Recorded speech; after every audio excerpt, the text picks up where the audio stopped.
Hey guys, welcome back to the Autohound. So here it is, 344 days, 495,340 minutes later, I get my 2023 Ford Maverick XLT in carbonized gray with the all-wheel drive. This is not the hybrid engine, this is the full gas 2-liter EcoBoost engine. I'm super excited. Today is delivery day. So here it is in all of its glory. I bought this vehicle here from Danvers Ford in Danvers, Massachusetts. Highly recommend them. They've been tremendous throughout the entire process. Ford, however, you guys saw my video on that one. So we'll take a quick walk around the car and then we're going to go inside and sign some paperwork. So as I was saying, this is the 2023 Ford Maverick XLT in carbonized gray. I have the 4K package on it, however not the FX4 package, because I wanted the sport mode, and it doesn't come in this car unless you get the 4Scan to release that. You can see the really cool drop-in bed liner here. I got a door liner. Looks amazing. Look how clean that looks. I'm going to put the back piece on next week sometime when that comes in, because everything is still short ordered. The vehicle's not open just yet, but it will be shortly. We're going to take a real quick tour of the car and just on the outside. Then we're going to get inside the car later down the road, but I just wanted to do a real quick intro video. Check out these wheels. Love these. Alfredo, my sales guy, you were awesome in helping me pick these out. Hey guys, welcome back to the Autohound, and like I said, today the Ford Maverick has arrived in the fleet of the Autohound. I've been waiting for this car for 344 days, so it's been a kind of a crazy journey to get to this point. But with the global supply chip shortages, my absolute insane video that I made a few months ago, lambasting Ford and the president of Ford and telling them, you know, how bad of a job that they were doing.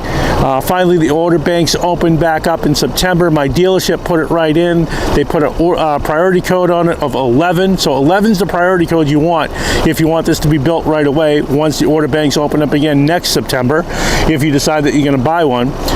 In addition to that, they've been great throughout. So that's Danvers Ford in Danvers, Massachusetts. Mark O'Meara, Alfredo, and Jack, all great guys. Highly recommend them.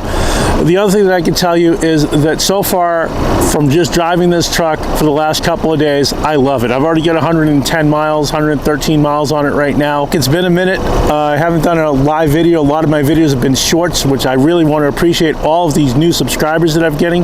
We're up to 510 as of this morning. So let's keep pushing that button, keep hitting that subscribe button. I'd really appreciate it. It really does help me out a lot. Makes me be able to continue these videos. So let's get into a full walk around, and after we do a walk around, we'll do the inside tour as well. Filming the 2023 Ford Maverick XLT. This is the 2023 model. The doors are open for that really cool look. There's the inside. We'll get in there in a minute. You can see it's a 4-door. It's all-wheel drive. It's got the tow package, as you can see right there. The big Danvers Ford right on the back, because I'm so happy with what they've done with me and taking care of me. I got the special rims, which I really love these rims. You couldn't get these on the FX4 package, which is why I decided to go with the FX4 package without the FX4 package, if that makes any sense. I got these really cool rims. I really like them. The only thing I'm going to change out is those, the lug nuts are a little bit bright for me. I'm going to get a muted color and throw them on there. So this is the exterior of the vehicle. And now we're going to jump in and look under the hood, see what's going on there. So I decided to get the EcoBoost 2-liter inline-4 turbocharged engine. And you can see it's very, very small. It's fairly quiet. It looks nice. It's not neat inside. There's no covers on it, but it's a no-frills truck.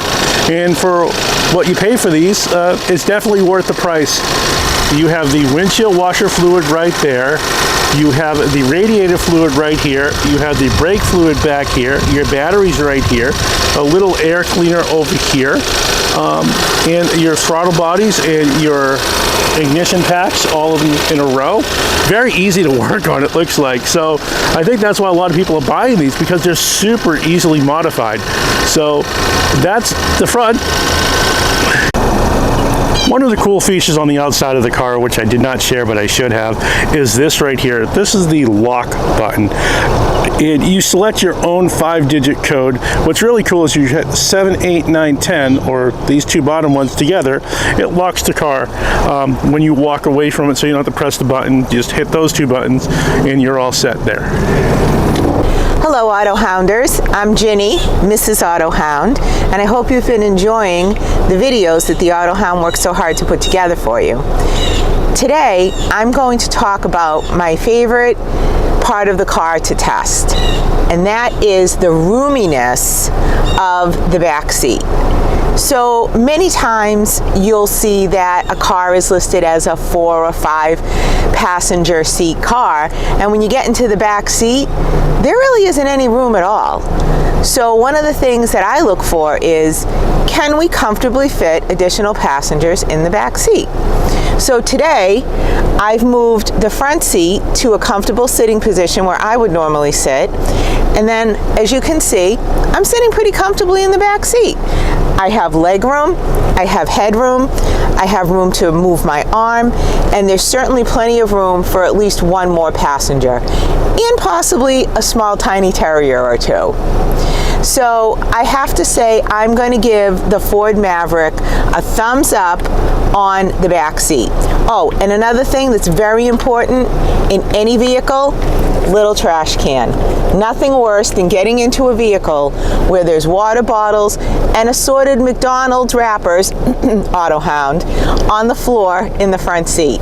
So for Mrs. Autohound, again, giving a thumbs up to the back seat. Okay, the other thing I want to say before I close out my section of the video is, when someone gets a new car, always very important to see what accessories you have in the back seat. So here we have a USB-C and a regular USB plug-ins for all those iPhones and other electronic equipment that we can't live without. We have a small section here to put change, and then we have a plug-in here for regular AC charged vehicle, regular AC charged electronics. And last but not least, very important, when someone gets a new car, someone that you love especially gets a new car, throw some change in the back seat for them. It's good luck. This is Ginny, Mrs. Autohound, saying thanks for watching, and remember, it's about the drive. So over here is this glove box, and it's fairly large. Oh wait, Stanley Tucci. Yes, we're going to Italy next month, so there'll be some cars from Italy that I'm definitely going to be posting. I'm going to the Pagani factory, the Lamborghini factory, and the Ferrari factory. This right here, my son bought for me for Christmas. This is the tailgate assist from DZ. This is the only one that I recommend putting on your truck. The others, junk. They fall apart. This is the best one to get. So if you put this on, the tailgate will not just fall down on your knees and break your knees. It's a fairly large glove box. You could fit a book in there or 4. And Mrs. Autohound is putting that in, and there it is, and it closes up nice. Of course, you can shut the airbag off. This car is unbelievable. It handles like a small car. It doesn't handle like a truck. It's small, which is what you would expect in this car. In addition to that, it feels solid on corners. The unibody construction really does allow for it to soak up the bumps, still feel small, still feel agile, and it doesn't feel as trucky. And I think what this truck is going to appeal to is those people who want a little small pickup truck to go back and forth to Home Depot, to pick up mulch, to pick up stone, to just do basic errands, garden work, take some things to the dump, maybe move a couple of bikes around. It's certainly not a moving truck. It's certainly not a carpenter's truck. It's not meant for someone who's doing plumbing. And if you're a construction guy, this is not the car for you. I'll tell you that flat out. It's not the car for you. It has a ton of storage, but it's only got a 4-foot 6-inch bed, so you really can't fit much in the back. However, you're not buying it for that. You're buying it for the small little daily runs, not the big long runs that other people might want a truck for. It handles well, and I just said that a minute ago, and it accelerates unbelievably well. I'm really impressed with the torque that this truck has. It's got 250 horsepower, 275 foot-pounds of torque, so it pulls pretty well. It corners very comfortably. Again, no body roll. You gotta love that. And I think the other thing about this truck that I really like is it's zippy, and it moves along nicely, and you don't have to try too hard to get it in and out of places. It's very maneuverable. It's small enough to kind of cut between traffic if you need to. And the other thing that it does that I really, really love is it stops well. It's got great brakes. I mean, the brakes on this car are fantastic. You know, when I drive any car, you know, it's about braking too, you know. It's not about how fast you go, it's how fast you brake, because that could save your life. This car, all in all, is getting very high marks from me right now. I just did my first fill-up on it, and my first fill-up wound up being just about 24 miles to the gallon, 24 and a half miles to the gallon. And that's because I've been running the remote start through the Ford Connect. So if you were to buy one of these, one of the options you should not get is the remote key fob to do the remote start, because you could just do it right from your phone from Ford Pass. So it makes no sense to spend the extra, I don't know, $300 to $600 on getting a key fob that does the same exact thing as you pressing your phone for 30 seconds. It starts it right up. It sets the temperature inside the car. It has the heated seats. It has the heated steering wheel. A lot of great features to it. Some other things about this car that you might like is the fact that it's understated. It's not an in-your-face truck. The Hyundai Santa Cruz, which is its direct competitor, it's another $10,000. It's a little bit more kind of flashy and nice looking, and it looks advanced for what it is. Look at this corner. It's just super, super easy. But it's a nice looking truck, but it doesn't have what this has, which is that normal pickup truck look, just miniaturized. This is a cute little truck, and it does what it's supposed to do. It's going to get me from point A to point B. It's going to be a great daily driver. It's going to be great in traffic. I drove it in slippery mode the other night. Went fantastic. I haven't tried sport mode yet because I haven't exceeded 500 miles, and I'm one of those weird people. I always do a break-in of my cars, especially when I buy a brand new car like this. I want to do a break-in. I don't want to just start to just accelerate, you know, and possibly beat the crap out of the engine. There's no need to do that.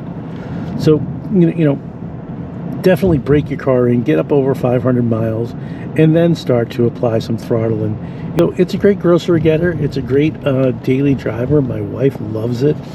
She's driven it quite a few times already, back and forth to work, to try it out, see what she thinks. And it's quite beneficial. So I highly recommend it. Now, what's the difference between this and the Toyota Tacoma?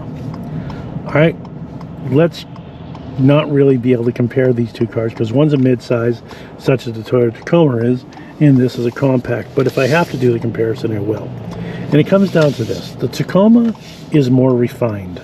It's quieter. It's definitely got more kind of luxury features to it.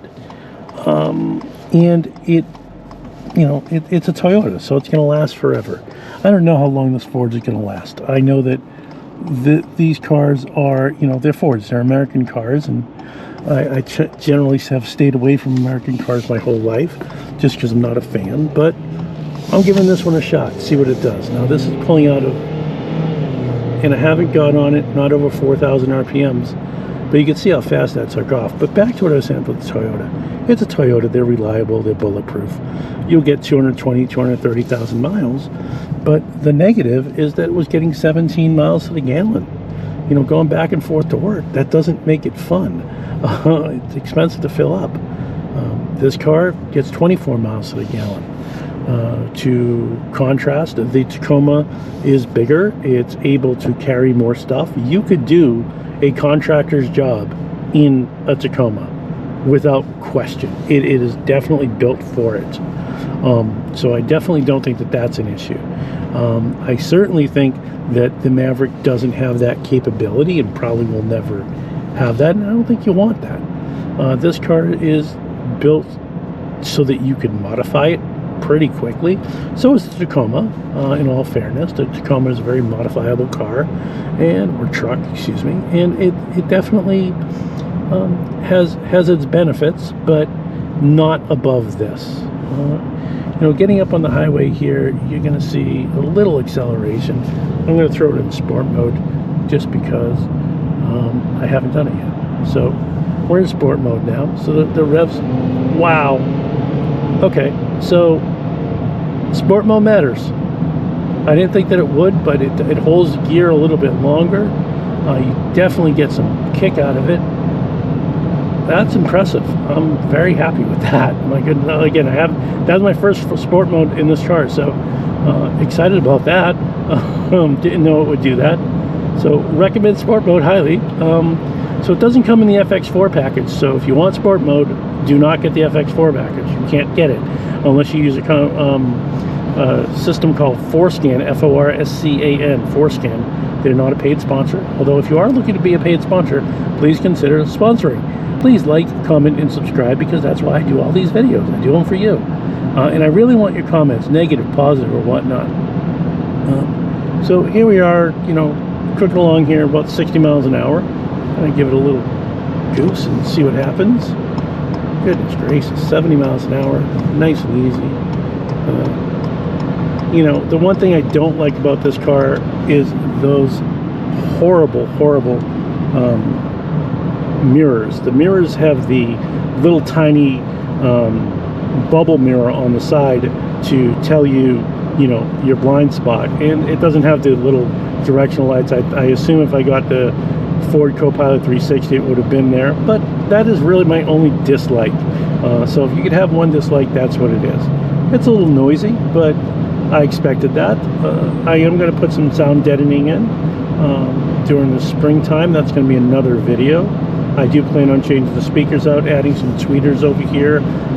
Definitely going to make the car more drivable and enjoyable. I'm not going to change out the radio. I like it. It's very responsive. But that is pretty much all I've got. So if you like this type of content, again, like, comment, and subscribe. If you want to know where we're going to be next and what we're going to be doing next, please check out the channel, because I'm telling you, more fun stuff is coming, especially with this car. I've got a lot of modifications planned for it, including a wrap, getting some windows tinted. It's going to look pretty cool.